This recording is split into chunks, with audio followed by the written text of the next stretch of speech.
আজ হচ্ছে বিশ্বকর্মা পুজো, তবে আমাদের কিন্তু প্ল্যানটা ভেস্তে গিয়েছে। সকাল সকাল ঘুম থেকে উঠে একটু আরবের সঙ্গে গল্প করে নিচ্ছিলাম, যেহেতু আজকে দোকানের পুজোটা ক্যান্সেল হয়ে গেছে। আসলে বৃষ্টিতে দোকানের মধ্যে জল ঢুকে গেছে, তার জন্যেই এবারের পুজোটা ক্যান্সেল করতে হয়েছে।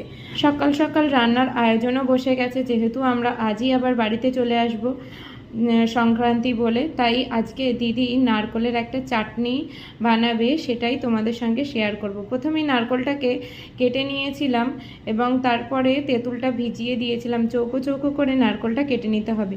তারপর নারকলটা একটু সর্ষে ফোড়ন দিয়ে ভেজে নিতে হবে লবণ আর হলুদ দিয়ে, এবং শেষে ওই টক গোলা জলটা দিয়ে দিতে হবে। আসলে এটা নারকলের চাটনি না, নারকলের টক। আমি এর আগে কখনোই খাইনি, তাই তোমাদের সঙ্গে শেয়ার করলাম। দেখো, টেস্টটা কিন্তু খুব সুন্দর হয়েছিল, তবে আরও যদি একটু পাতলা হয় তাহলে বেশ ভালোই হবে।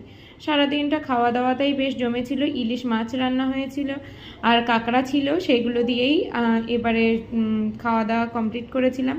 আর বৃষ্টির কারণে আমাদের সব প্ল্যানটা ভেস্তে যাওয়ায় আমাদের বাড়ি চলে আসতে হয়েছিল। আর আমরা এখন রেডি গুছিয়ে বাড়ি ফিরতে হবে, তাই তাই আমরা বাইরে চলে এসেছিলাম এবং এখানে একটু দাঁড়িয়েছিলাম। যেহেতু দিদিভাইরাও যাবে আমাদেরকে এগিয়ে দিয়ে আসতে, তাই একটু দাঁড়িয়ে থাকার পরে আমরা গাড়িতে উঠে পড়লাম। আর গাড়িতে উঠেই আমরা স্টেশনের উদ্দেশ্যে চলে গিয়েছিলাম।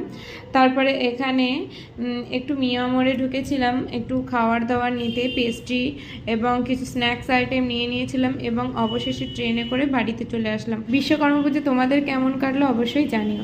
Bye bye.